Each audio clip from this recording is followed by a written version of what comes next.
About 6:15, welcome back. Arizona's family tracking your vaccine and answering your questions as best we can. You know, in our state, nearly 37% of our population has received at least one dose of the COVID-19 vaccine, and nearly 1.8 million people here in our state are fully vaccinated now.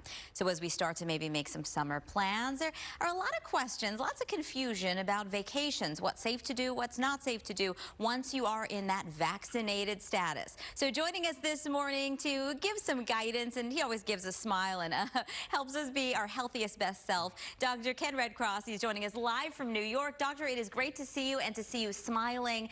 The last time we spoke, New York was really in the grips of the pandemic, and it was a very difficult time. So I imagine you're feeling a lightening.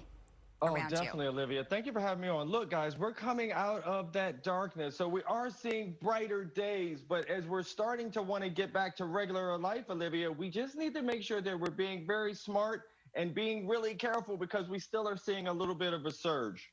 Yes, and we got to remember there are plenty of people who aren't vaccinated, and of course, as we've just were reporting a few moments ago, there are plenty of questions about the length of the protection, the duration of protection, and some infections that are happening for those who are vaccinated. So what advice do you have for summer travel? Stay close to home or venture out? Yeah, guys. So look, one of the things is very important that we stay close to home. Think about those road trips we used to do like during those college days and so forth, because it's important to stay as close as you can to people who are like-minded as well. But you want to kind of create almost a COVID kind of travel kit. Number one, you want to make sure that you have a travel thermometer with you there, Olivia, because obviously if you're not feeling yourself, you have to make sure that that temperature isn't going up a bit. If there's something else that we've learned throughout all this as well, Olivia, is the fact that vitamin D plays a really important part for our immune system. So make sure you know your levels. And when you have your levels, make sure they're between 40 and 60, incredibly important. And last but not least, you have to make sure you're bringing those antimicrobial wipes. And this mask is incredibly important, and it will be for a long time for us. So these are the sort of things that you want to kind of carry if you have to travel in your kit with you to keep you out of harm's way. Yeah, good advice. Vitamin D, very important. And I know it shows itself if you have a deficiency in the fact that people feel very fatigued. I imagine your overall compromised immune system. In addition to that, what other supplements do you think that we should be taking right now so that we can be our most protected self?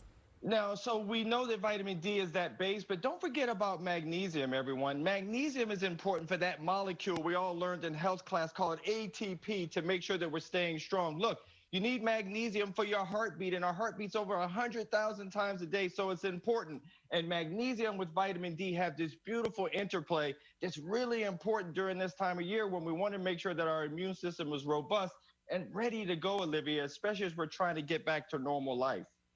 What do you say to those people who maybe are still hesitant about getting the COVID-19 vaccine, especially what's been in the news this week?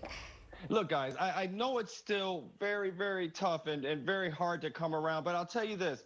As we're learning more about the vaccine, dealing with the vaccine is a lot more important than dealing with COVID in and of itself. So it's why it's important to have that perfect relationship with your doctor. For me, it's about that bond, because you have to have that one-on-one call to say, Doc, is this safe? Is this good for me? So I'll tell you, everyone, we're getting there, but the data is out that most people are doing well with vaccinations. But once again, I get the trepidation, but make sure you have that relationship with your doctor so you can feel comfortable that it's good for you. Dr. Redcross, where do we get all your information in one nice little place?